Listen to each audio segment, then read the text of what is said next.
नमस्कार प्रिय विद्यार्थियों, वीके नॉलेज इलेक्ट्रिकल में आप सभी का स्वागत है। एनवीएस में वैकेंसी आई है और 2 वर्ष का एक्सपीरियंस मांगा गया है। पिछले साल भी वैकेंसी थी और एक्सपीरियंस को लेकर बड़े सारे कन्फ्यूजन चल रहे हैं। हर एक बच्चे के मन में यही सवाल उठ रहा है कि एक्सपीरियंस कैसा होना चाहिए, क्या क्या उसमें लिखा हुआ होना चाहिए, एग्जैक्ट परफेक्ट परफॉर्मा क्या होना चाहिए, क्या क्या लिखा हुआ होना चाहिए। आज की इस वीडियो में मैं आपको पूरी डिटेल से बताने जा रहा हूँ, जो कि स्पेशल एनवीएस के लिए ही आपका एक्सपीरियंस सर्टिफिकेट होगा। वैसे ओवरऑल एक्सपीरियंस सर्टिफिकेट कैसा होना चाहिए, इस पर तो मैं आपको 2 वीडियो दे चुका हूँ, तो उस वीडियो को भी आप देख सकते हैं। आज मैं आपको बता रहा हूँ कि पिछली जो एनवीएस की वैकेंसी आई थी उसमें कौन से एक्सपीरियंस सर्टिफिकेट को एक्सेप्ट किया गया था। मेरे पास वो एक्सपीरियंस सर्टिफिकेट है जिसको वेरिफिकेशन के टाइम प्रेजेंट किया गया और उसे एक्सेप्ट भी किया गया। पूरी डिटेल एक एक पॉइंट बताऊंगा। उम्मीद है कि इसके बाद आपके सारे डाउट क्लियर हो जाएंगे। सो कंप्लीट वीडियो देखना और एक एक पॉइंट देखना। उम्मीद ये भी करूंगा कि इसके बाद फ़ोन कॉल्स बंद हो जाएंगे एक्सपीरियंस सर्टिफिकेट को लेकर, क्योंकि जैसे ही वैकेंसी की अपडेट देते हैं उसके बाद इतनी सारी कॉल्स आती है और अब आप भी समझते हैं कि एक एक का रिप्लाई संभव नहीं हो पाता है। आप भी समझते हैं इस चीज़ को। आइए मैं आपको एक एक पॉइंट बताता हूँ कि एक्सपीरियंस सर्टिफिकेट के लिए होना क्या चाहिए, फॉर्मेट में क्या क्या चीज़ें होनी चाहिए, और उसके बाद में मैं आपको वो पूरा एक्सपीरियंस सर्टिफिकेट दिखाऊंगा जिसको उन्होंने एक्सेप्ट कर लिया था, स्वीकार कर लिया था। देखो, सबसे पहला ये है वो 7 पॉइंट जो होने ही चाहिए आपके एक्सपीरियंस सर्टिफिकेट में, और 2 पॉइंट है एडिशनल जिनको मैं लिख कर लाया हूँ आपके लिए कि ये डिटेल भी उसमें हो।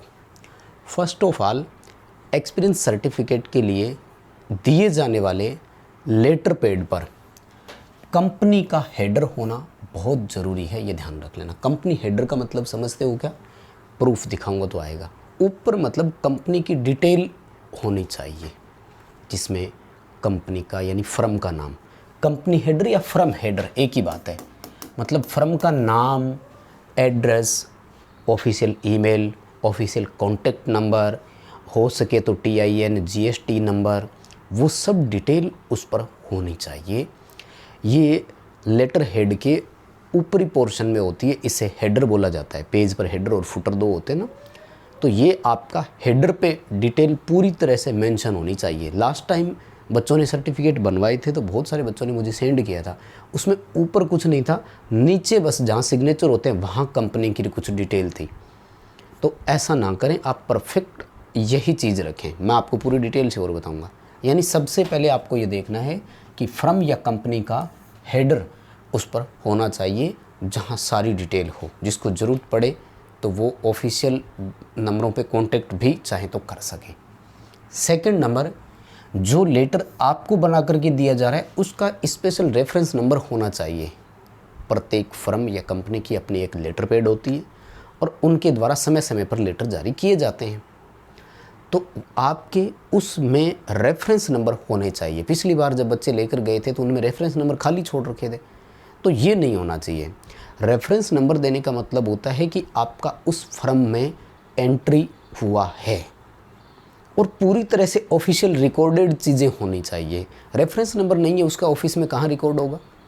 वेरिफिकेशन के लिए वो एक्सपीरियंस सर्टिफिकेट उस फर्म या कंपनी के पास जाता है, उसमें रेफरेंस नहीं है तो कंपनी उसे मना कर देगी, या वो कैसे वेरीफाई करेंगे?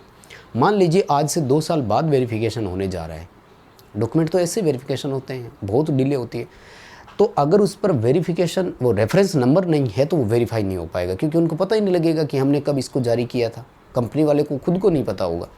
तो रेफरेंस नंबर स्पष्टली मेंशन होने चाहिए।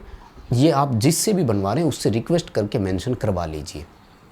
तीसरा पॉइंट, डेट ऑफ इश्यू, जिस दिन आपको दिया जा रहा है ये होना चाहिए।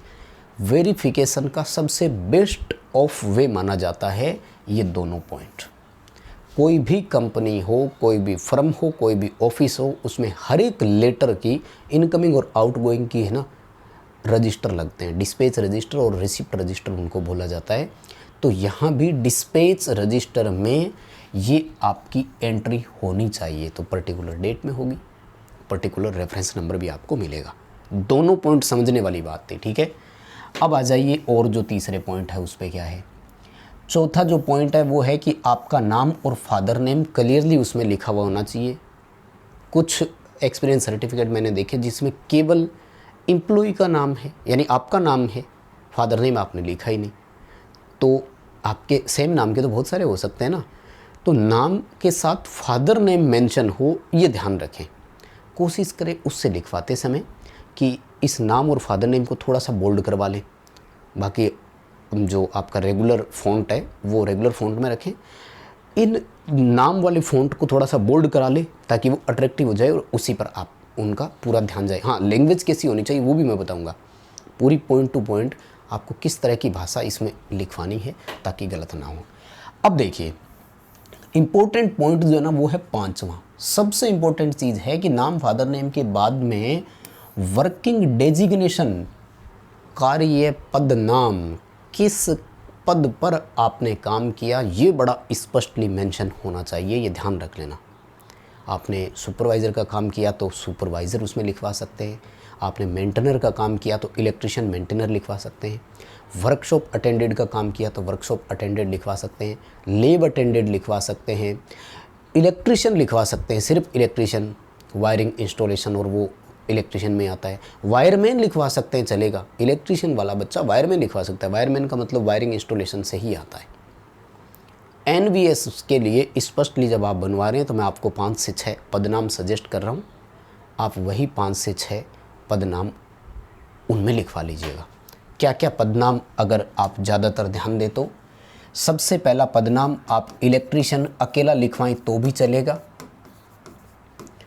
वायरमैन अकेला लिखवा लें तो भी चलेगा, इलेक्ट्रिशियन वायरमैन ये सब उसी में आते हैं। अगर डिटेल से और ज़्यादा लिखना है तो इलेक्ट्रिशियन मेंटेनर ये लिखवा सकते हैं, पूरा लिखवाना है, शॉर्ट में मत लिखवा लेना। इलेक्ट्रिशियन मेंटेनर के अलावा अगर आप लिखवा रहे हैं तो आप वर्कशॉप अटेंडेंट लिखवा सकते हैं, जैसे किसी आईटीआई से बनवा रहे हो तब, ठीक है। ये तो दोनों नाम तीनों नाम तब लिखवाने हैं जब किसी फर्म से बनवा रहे हो आप, ठीक है। वर्कशॉप अटेंडेंट और लेब अटेंडेंट ये आपको तब लिखवाना है जब आप किसी आईटीआई वगैरह से बनवा रहे हो, इंस्टीट्यूट से बनवा रहे हो जहाँ स्टडी होती थी, तो वहाँ आपका ये जो प्रैक्टिकल टीचर जैसे मान लीजिए उस तरह से हो, तो ये सबसे सूटेबल नाम है। इतने नाम मुझे लगता है ठीक है, इनमें से कोई एक नाम आपको लिखवा लेना है। लेब अटेंडेंट, वर्कशॉप अटेंडेंट हो गया, इलेक्ट्रिकल मेंटेनर हो गया, इलेक्ट्रिशियन हो गया, ठीक है। तो इनमें लगभग आपका नाम आ जाएगा। यानी वर्किंग डेजिग्नेशन यानी पोस्ट, किस पोस्ट पर आपने काम किया या कौन सी पोजीशन पर आपने काम किया, ये क्लियरली उसमें मेंशन करवाना है। स्पष्ट मैं एनवीएस के लिए बता रहा हूँ, तो वो 5-6 नाम मैंने सजेस्ट कर दिए। उसके बाद में देखो जो छठा आपका पॉइंट है वो है वर्किंग टाइम पीरियड, कितने समय के लिए आपने काम किया, ये बड़ा ज़रूरी होना चाहिए। और फ्रॉम से टू स्पष्ट होना चाहिए विद DDMMYY, यानी डे, मंथ और ईयर स्पष्ट लिखा हुआ होना चाहिए। जैसे मैं आपको एग्जांपल दे देता हूँ कि 1 जून 2021 से लेकर के 30 जून 2022 तक, तो ये आपका फ्रॉम से लेकर टू तक क्लियरली मेंशन होना चाहिए।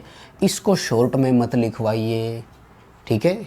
कई बार लिख देते हैं 1/6/21, कोशिश करें इसको पूरा लिखवाएं 2021। फ़र्क पड़ता है इन चीज़ों का, बहुत ज़्यादा इम्पेक्ट पड़ता है, ठीक है ना। और हमें देखो वास्तव में एक्सपीरियंस सर्टिफिकेट एक्सेप्ट होगा कि नहीं, स्किल टेस्ट कैसा होगा और इंटरव्यू कैसा होगा, ये 3 चीज़ें डिपेंड करती है कि आपको पैनल कौन सा मिला, उसमें कैसे ऑफिशियल्स अधिकारी कैसे बैठे थे, उन पर डिपेंड करता है।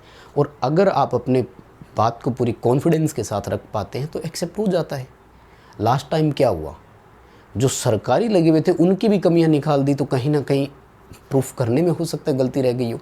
आइए अगले पॉइंट पर, वर्किंग टाइम के बाद में लास्ट में सबसे नीचे signature with seal of authority. कई बार बच्चे उनकी मोहर नहीं लगवाते, अकेला सिग्नेचर करवा लेते हैं।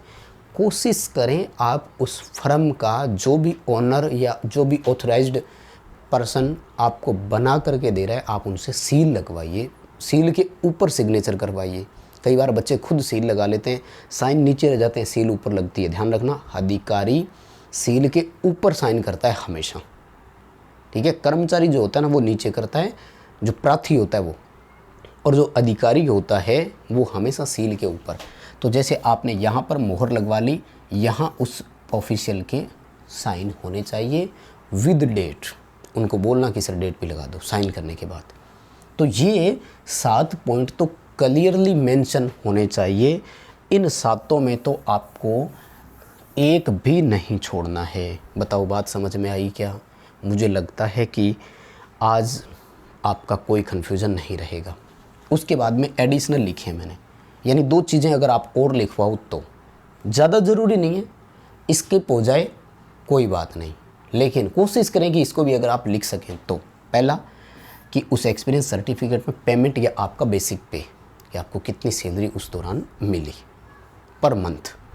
बेसिक पे के नाम से लिखा हो तो ठीक है, और जो सैलरी मिलती है एग्जैक्ट वो लिखो तो भी ठीक है।